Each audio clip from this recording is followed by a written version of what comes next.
Hello viewers.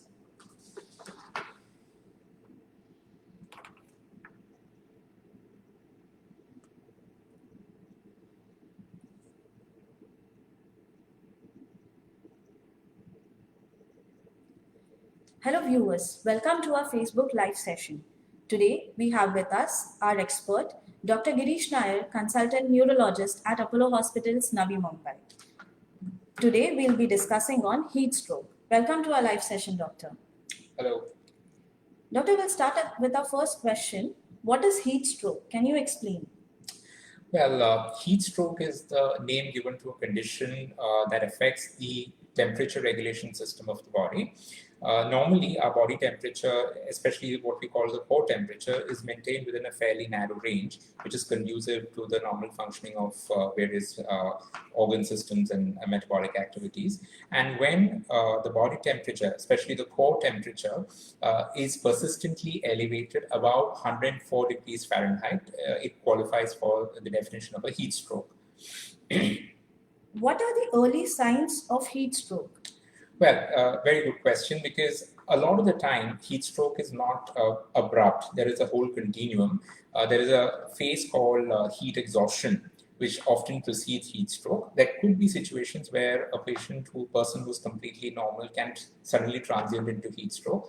But yes, early signs are exhaustion, tiredness, malaise, fatigue, mild confusion, nausea, vomiting, sometimes blurred vision, and especially in the relevant environmental context. For example, you have a person who's outdoors, high temperature, humidity circumstances, for example, the typical Indian summer, or indoors when they're working, for example, near a boiler or a furnace. These are situations where, if these symptoms are persistent, then they are early signs, they're warning signs that this person could slip into a heat stroke if he or she is not attended to.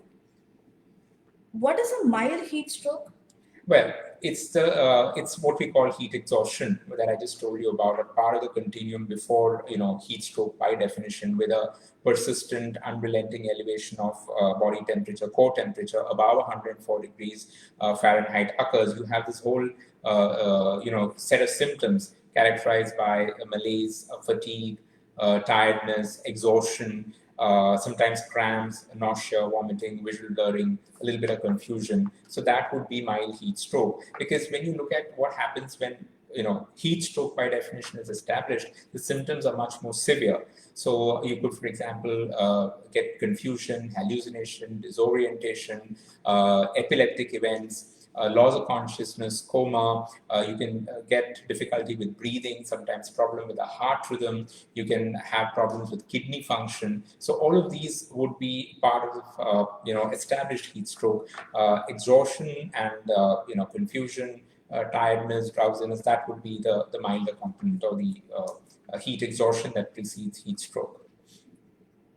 So, doctor, what are the first aid measures to be taken when someone is getting a heat stroke? Wow, I think that's a very, very relevant question. The whole idea is to prevent, a person facing heat exhaustion from proceeding to heat stroke. So early recognition of signs and symptoms is very, very important. And once you have, a person as I said, in the appropriate environment, reporting these symptoms, it's absolutely imperative that they're removed from that environment. So, for example, if they're outdoors and in the hot sun, they need to be moved to a shaded area, preferably into an air-conditioned atmosphere. If that is not possible, at least under a fan. They need to be covered with a damp blanket, be hydrated. Again, it's important to ensure that we do not give them sugary liquids for hydration, but I give them typically something like oral rehydration solution. And if it can be cool, that's even better. And of course, primarily removing them from the hot and humid environment, cooling them down, hydrating them, and then giving them adequate rest, because this typically happens when a person is also exerting in that kind of a hot, humid environment. So those would be the first aid measures. To summarize, remove from the hot, humid environment, hydrate well, but avoid sugary liquids. So give them isotonic fluids for hydration, and cool them down. So, doctor, which group of individuals is at high risk of getting heat stroke? Well, again, very, very relevant question. Extremes of age. So infants are at a higher risk because with infants, the thermoregulatory system by which the body controls body temperature is not very well established. And it sort of matures over a period of time. So infants are at higher risk. Secondly, there is a cultural practice of bundling up the infants in several layers of clothes. So that is another factor that can predispose them to this problem. Thirdly, unfortunately, forgetting or sometimes keeping an infant even for a very short period of time in a locked car. Or sometimes, a car is closed and a child who's playing a prank manages to get in and then lock himself or herself inside the car and cannot get out.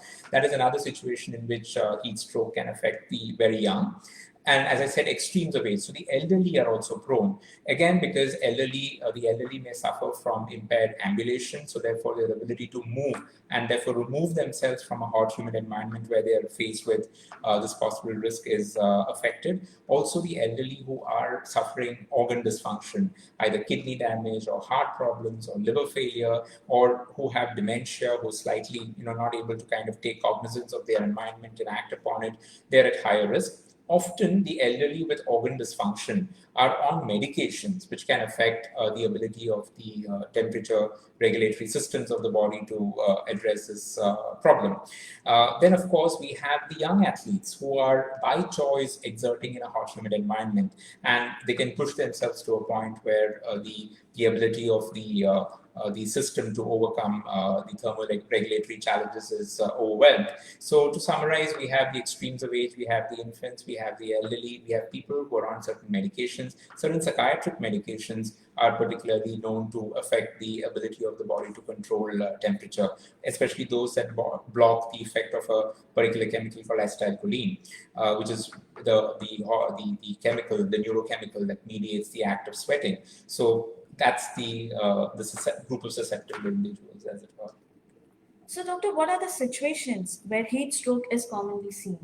Yeah, so primarily it comes in a hot, humid environment. So summer, in most parts of the world, there are at least a few days in summer where temperature and humidity become extremely high, and this is applicable for the temperate world. And for us here in India, majority of the country faces a fairly extreme, severe summer. So a hot, humid environment, and that is what I'm talking about outdoors. Now, again, what happens is summer is also a holiday season, and a lot of people are outdoors for even recreational purposes. And of course, as I spoke about the extremes of age and their particular propensity to have this particular problem. And when it comes to indoors, when we have people who are working near sources of heat, such as furnaces, boilers, for example, the boiler room of a ship, or the boiler room of a large industrial complex. So these are the situations where heat stroke is common. And when you have athletes who are, endurance athletes who are training to face high heat and improve their endurance, sometimes they might just push themselves over the limit. Doctor, we come to the last question. Are there any precautions to be taken? So whenever we anticipate physical activity, exposure to high temperature and humidity, it is extremely important to be well hydrated even before the activity starts. Now, it is an unfortunate fact that most of us don't hydrate ourselves sufficiently enough. Now, for a person who is sedentary and who's in an air-conditioned environment for the better part of the day, meaning a temperature that is between 20 and 25 degrees and a relative humidity which is between 40 and 60, the requirement for fluid is about 3 to 4 liters. And most of us are not in such an environment for the better part of the day. We are outdoors, we're exposed to higher temperature and higher humidity. So therefore, our resting requirement for fluid intake itself is about 4.5 to 5 liters. It's more than 3 to 4 liters that I just spoke about.